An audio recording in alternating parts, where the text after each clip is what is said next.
far beyond Earth, inside a vast network of star systems known as the Celestial Union. Thousands of alien civilizations shared technology, trade, and knowledge.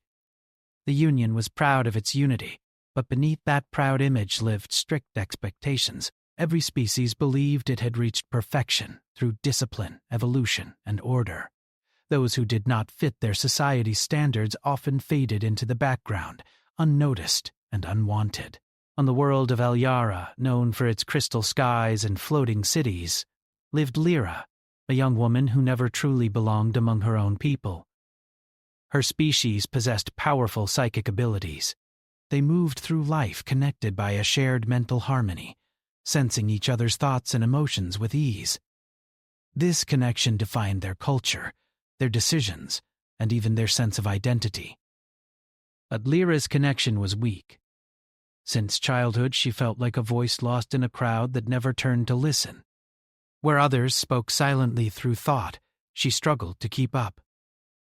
Conversations flowed around her like fast rivers she could not cross. Teachers spoke kindly, but with hidden disappointment.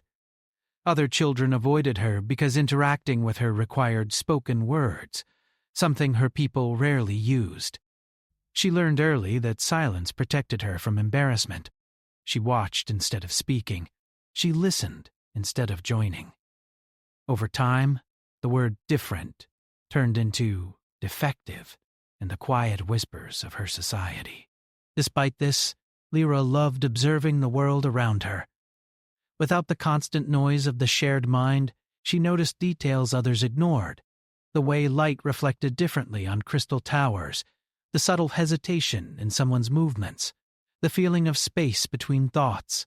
While others existed together, she learned to exist alone. When the Celestial Union announced that humanity would join as a new member species, Elyra reacted with mixed emotions. Humans were unusual.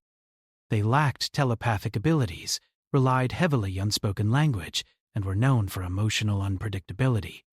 Many advanced species saw them as chaotic newcomers who had achieved space travel through persistence rather than refinement.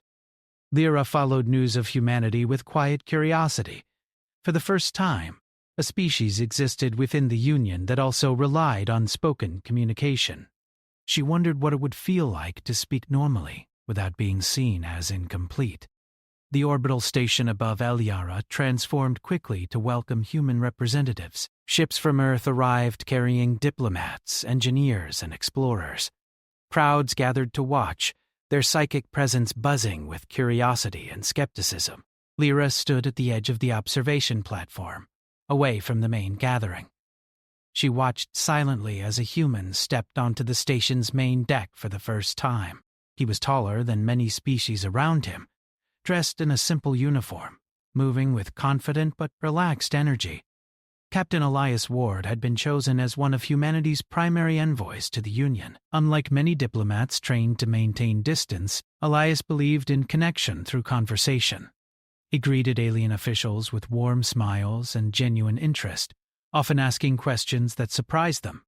While others focused on official ceremonies, Elias noticed something else, a lone figure standing apart from the crowd, watching carefully, but never stepping forward. Their eyes met briefly. Lyra quickly looked away, expecting him to ignore her like everyone else did. But moments later, she sensed movement approaching. "Beautiful view, isn't it?" he said aloud, his voice calm and friendly. She hesitated, unused to being addressed directly by strangers. Speaking out loud felt strange, almost forbidden among her people. Still, she answered softly, "Yes." Elias did not react to her awkwardness. He simply leaned against the railing beside her, looking at the stars. "I'm still getting used to all of this," he said. "Everything feels bigger than I imagined." His honesty caught her off guard. Most Union diplomats spoke with perfect confidence, never admitting uncertainty. "You are human?" she said quietly. He smiled slightly. "Last time I checked." She found herself studying him more closely. Humans were expressive. His face showed curiosity, warmth, and humor without effort. Nothing about him felt cold or distant. "Why are you standing alone?" he asked gently. The question struck deeper than he realized. She struggled for an answer that would not reveal too much. "I prefer quiet," she finally said. "Fair enough," he replied without pressing further. That small respect felt unfamiliar. Over the next days, Lyra noticed Elias moving through the station differently from other diplomats. Instead of relying on formal meetings alone, he explored corridors, spoke with workers, and observed daily life. Many species found his approach unusual, but some responded positively to his openness. Their paths crossed again near a maintenance deck, when a sudden power fluctuation caused lights to flicker. Workers rushed to stabilize systems, but confusion spread quickly because several alien crews relied on shared psychic coordination that temporarily failed. Lyra noticed a pattern others overlooked. The malfunction was not random, it followed a predictable energy loop between two systems. She spoke cautiously to Elias, explaining her observation. He listened carefully, asking clear questions. Together they approached an engineering team, and Elias confidently shared her analysis while crediting her directly. Engineers adjusted the energy flow, preventing further disruption. The solution was simple, yet no one else had noticed it.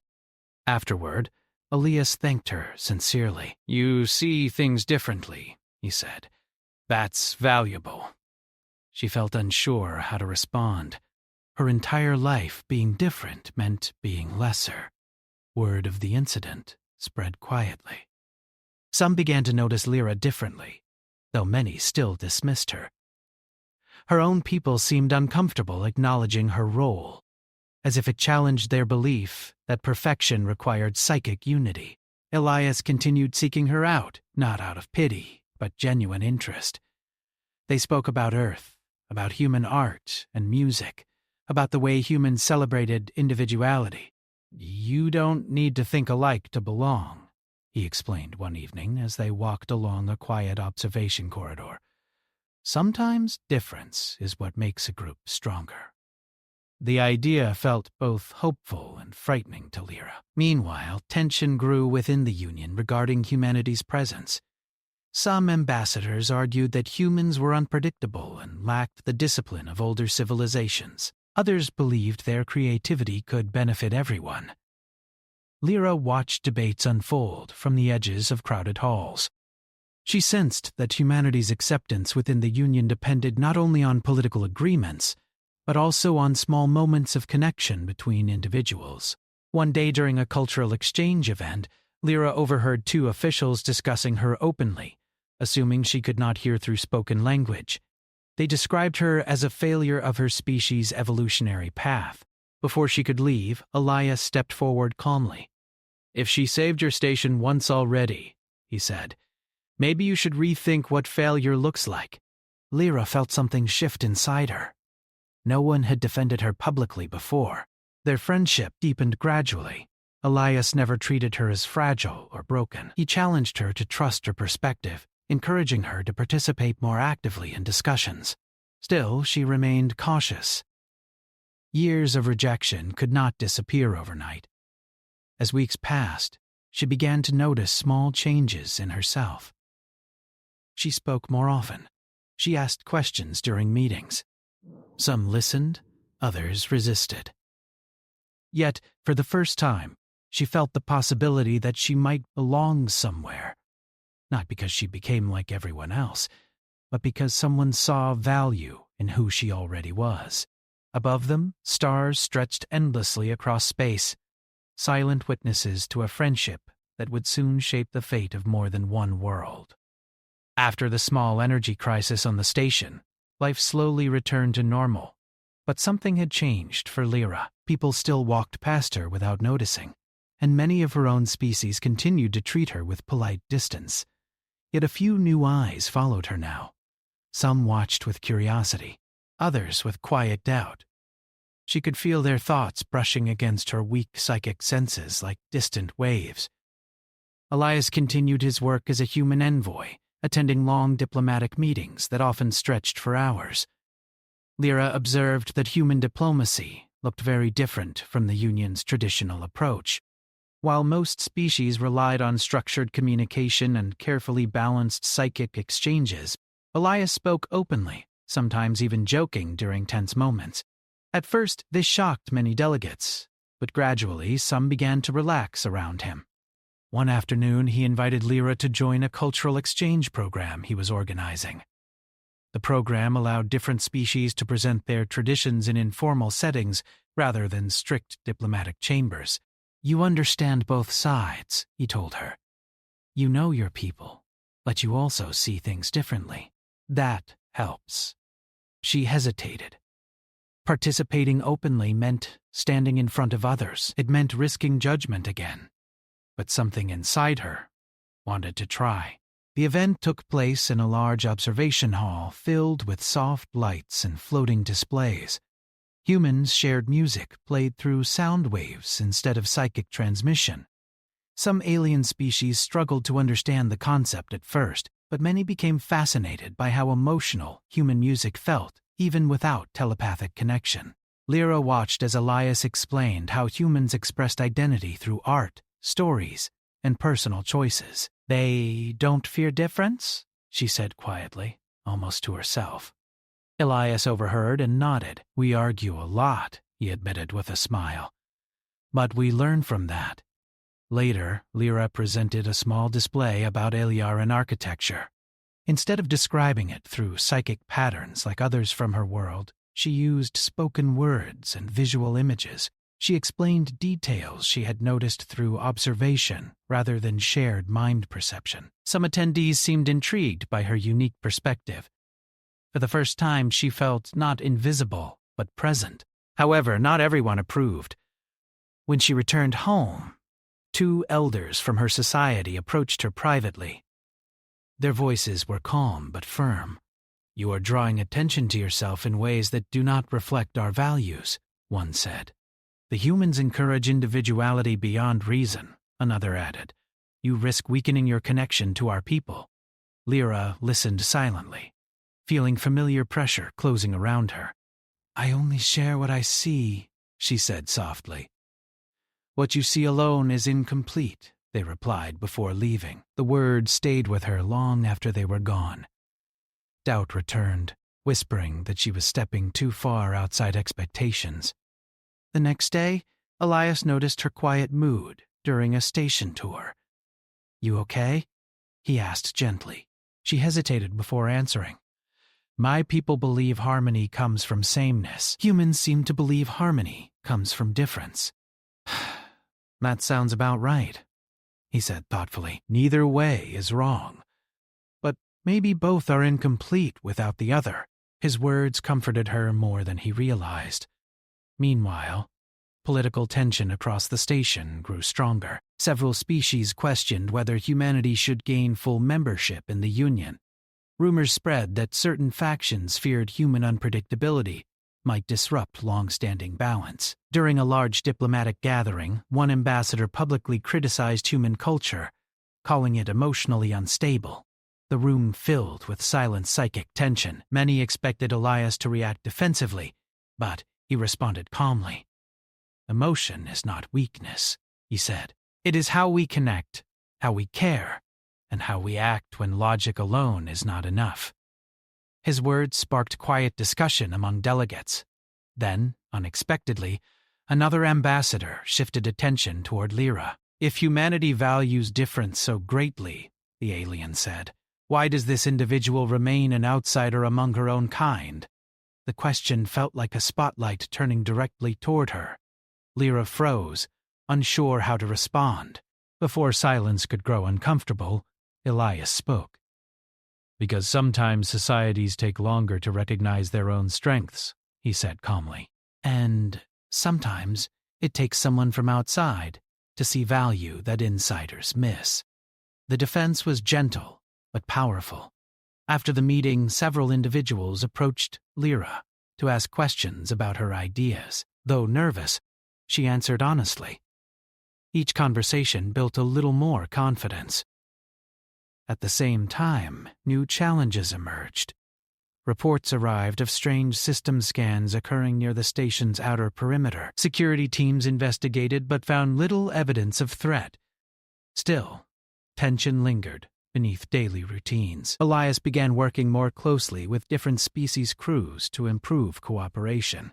He often invited Lyra to observe or assist. She noticed how humans encouraged teamwork through trust rather than strict hierarchy. Instead of relying on psychic unity, they communicated through shared goals and mutual respect. One evening while reviewing navigation data, Lyra noticed irregular patterns hidden within routine signals. Her mind, used to noticing small details others ignored, recognized that the signals repeated in subtle cycles. "This is not random," she told Elias. He studied the data and agreed it required further investigation. Together, they presented their findings to station security. Some officers dismissed the concern initially, but Elias insisted they examine it more closely.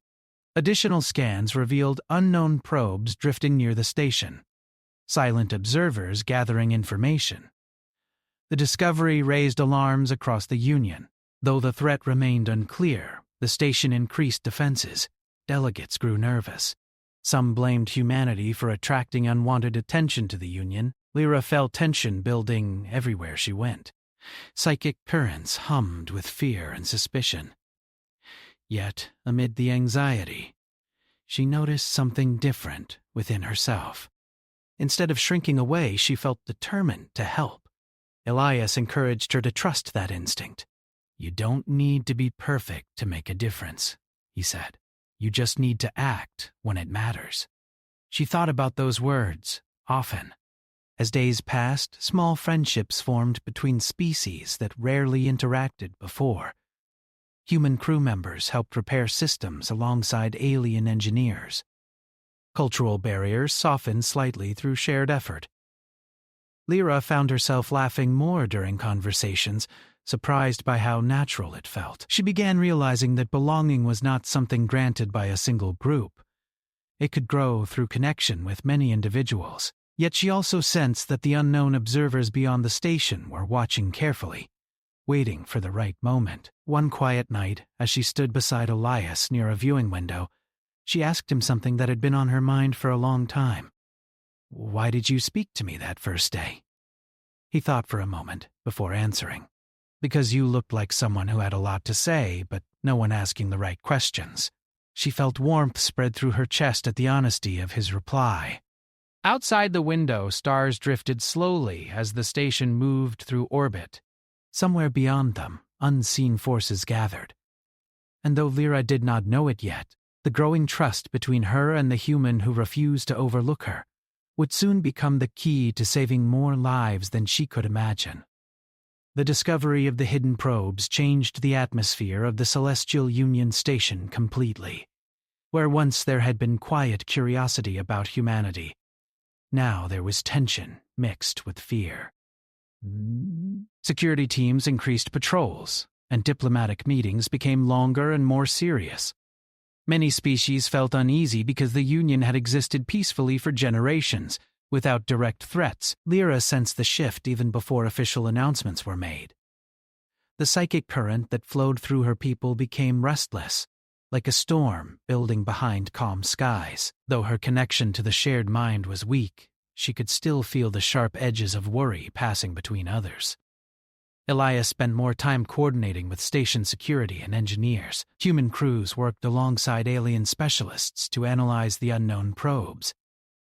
Each device was small and silent, almost invisible against the darkness of space. Whoever sent them was careful and patient. One morning, alarms echoed across the station without warning. Lights dimmed briefly, then flashed red. A deep vibration passed through the floor, making many stumble.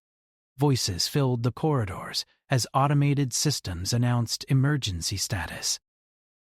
Lyra stood frozen for a moment, before forcing herself to move. Training told her to remain calm, but fear tried to pull her back into old habits of silence. She remembered Elias's words about acting when it mattered. Taking a breath, she headed toward the main operations center. Along the way, she saw confusion spreading among several species whose communication relied heavily on psychic networks. The sudden disruption in energy systems had weakened their shared connection. Without that mental link, many struggled to coordinate quickly. Humans reacted differently. They shouted instructions aloud, moved decisively, and began guiding civilians toward safer areas.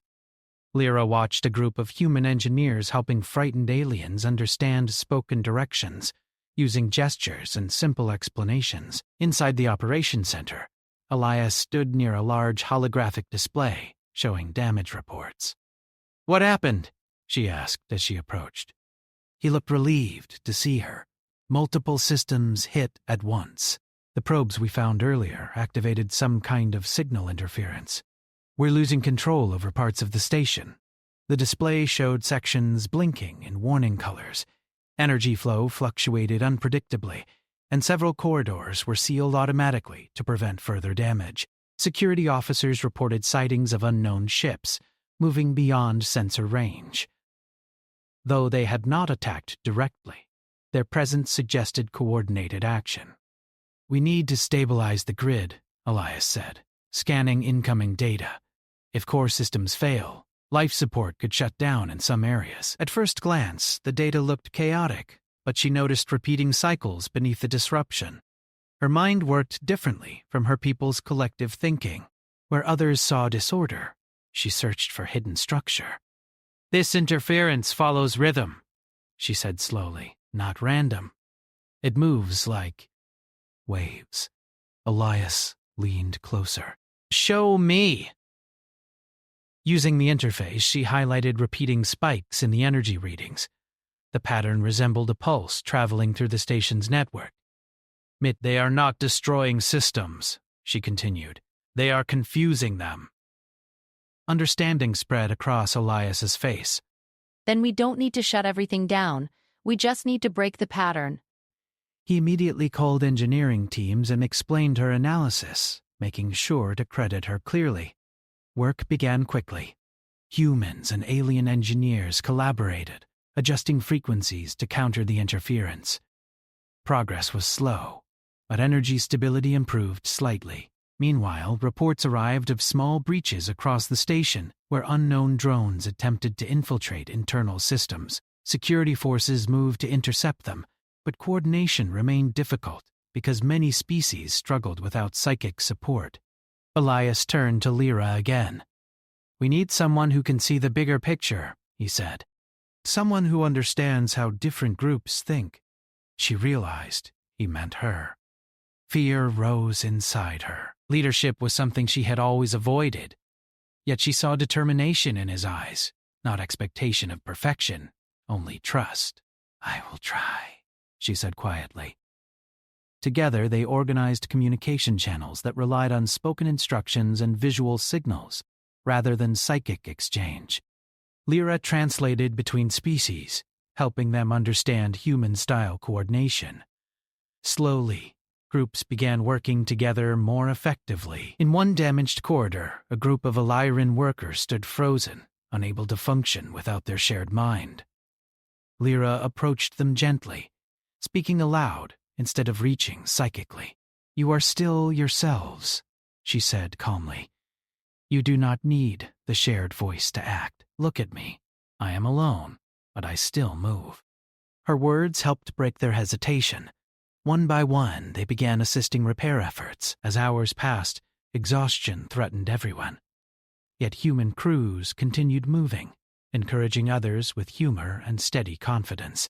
Lyra noticed how humans supported each other emotionally, placing hands on shoulders, speaking reassuring words. These small gestures created strength that did not depend on psychic unity. Suddenly, a powerful shockwave rocked the station. Lights flickered again, and new alerts appeared on the main display. Unknown ships had moved closer, launching stronger interference signals.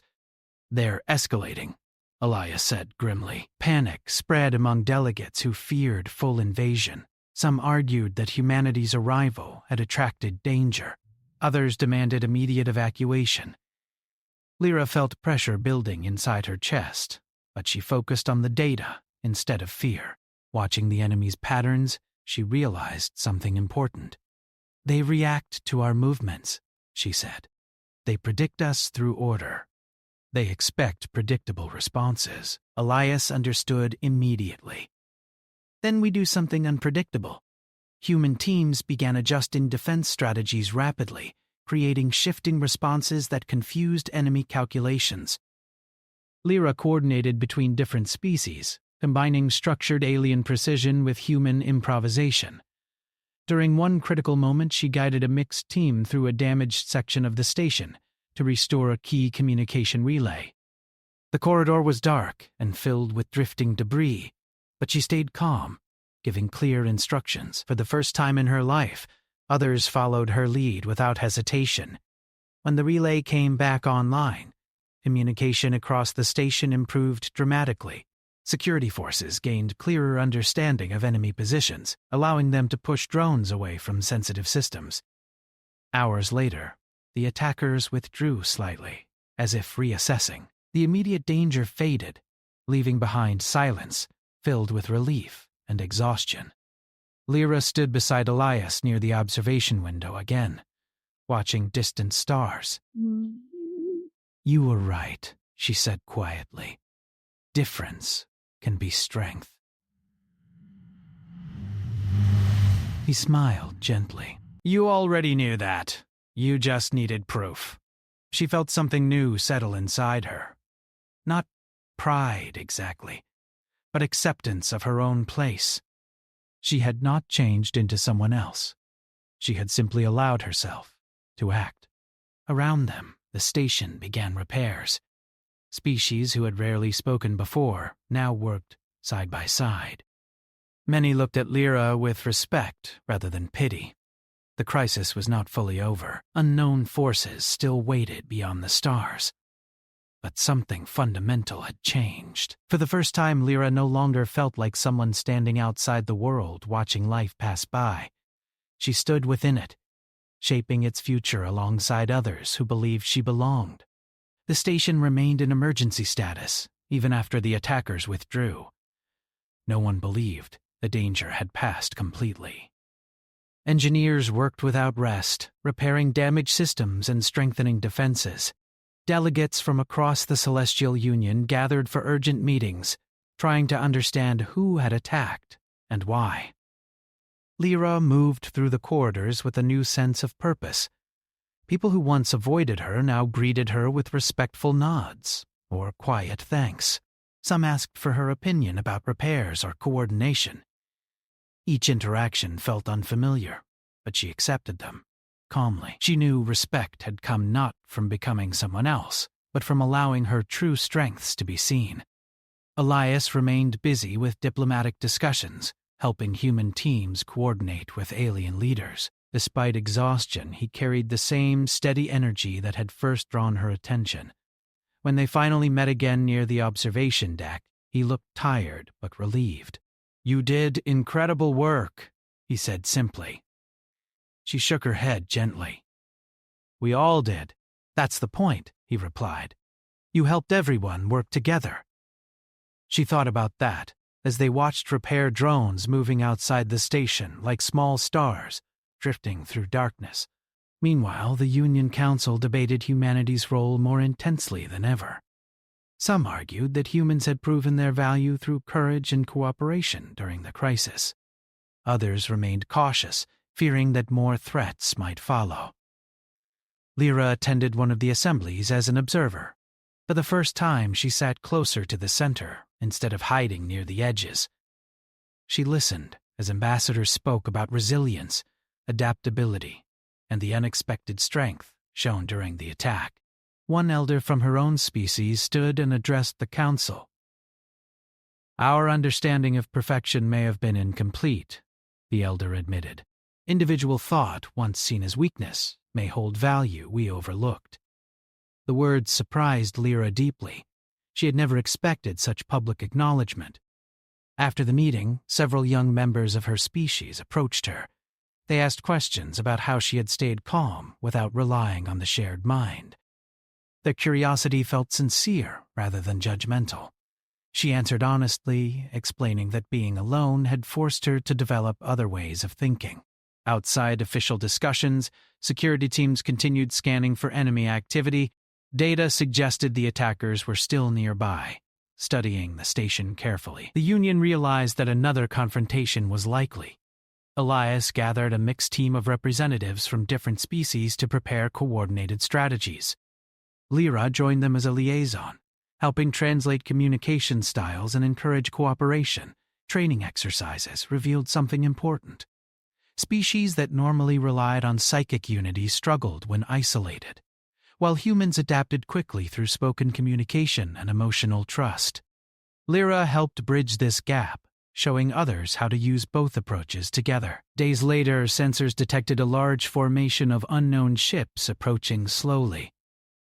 Instead of attacking immediately, they transmitted signals designed to confuse communication systems again. The station prepared for defense. This time, however, the Union was ready. Lyra stood at the central coordination console beside Elias. Fear existed, but it no longer controlled her. She watched patterns in the incoming signals and recognized similarities to the earlier attack. "They expect us to respond the same way," she said. "Then we change the pattern," Elias replied. Instead of rigid defensive formations, the station deployed shifting strategies combining human unpredictability with alien precision. Communication networks used multiple methods simultaneously: spoken commands, visual signals, and limited psychic links to prevent disruption. As enemy drones moved closer, coordinated teams intercepted them quickly. Lyra directed several groups through complex maneuvers, guiding them using the unique perspective that allowed her to see patterns others missed. During one intense moment, a section of the station lost power completely, trapping civilians inside. Without hesitation, she organized a rescue effort alongside human engineers. Moving through dark corridors, she kept everyone focused, speaking calmly, even when danger felt close. They reached the trapped group and restored emergency power just in time. Grateful faces surrounded her, reminding her how far she had come from the girl who once avoided attention. Outside, defensive ships from multiple species worked together seamlessly. Human pilots used unpredictable flight patterns that confused enemy targeting systems, while alien vessels provided precise shielding and support. Gradually, the attackers realized their strategies were failing. Their ships retreated again, leaving behind silent space filled with drifting debris. Relief spread across the station. Though damage remained, the Alliance had stood strong together.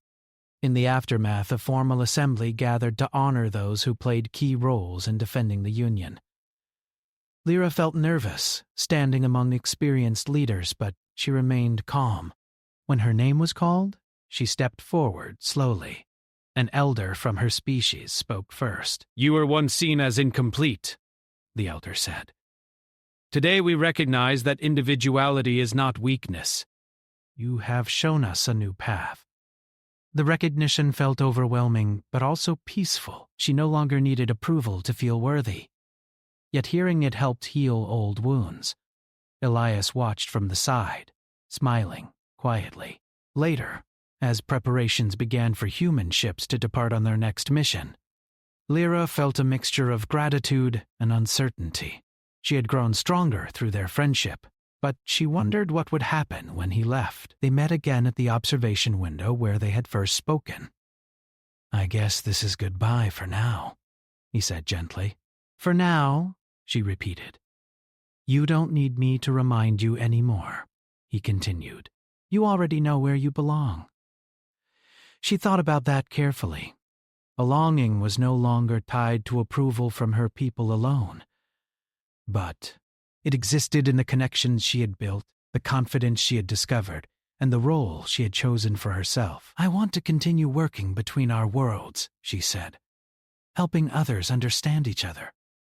"Sounds like the perfect job for you." As human ships prepared to depart, many gathered to watch. Where once humans had been seen as unpredictable outsiders, now they were respected allies. Lyra stood among the crowd, no longer at the edge but within it. She felt the shared psychic current of her people more clearly than ever before, not because she had changed, but because they had learned to include difference within harmony. When the ships finally moved away from the station, she felt sadness but also excitement for what lay ahead. The stars stretched endlessly before her, full of unknown paths and new connections waiting to be formed. For the first time in her life, she did not feel shunned by her world. She felt like someone who truly belonged, not because she had become perfect, but because she had learned that being different could change the universe itself.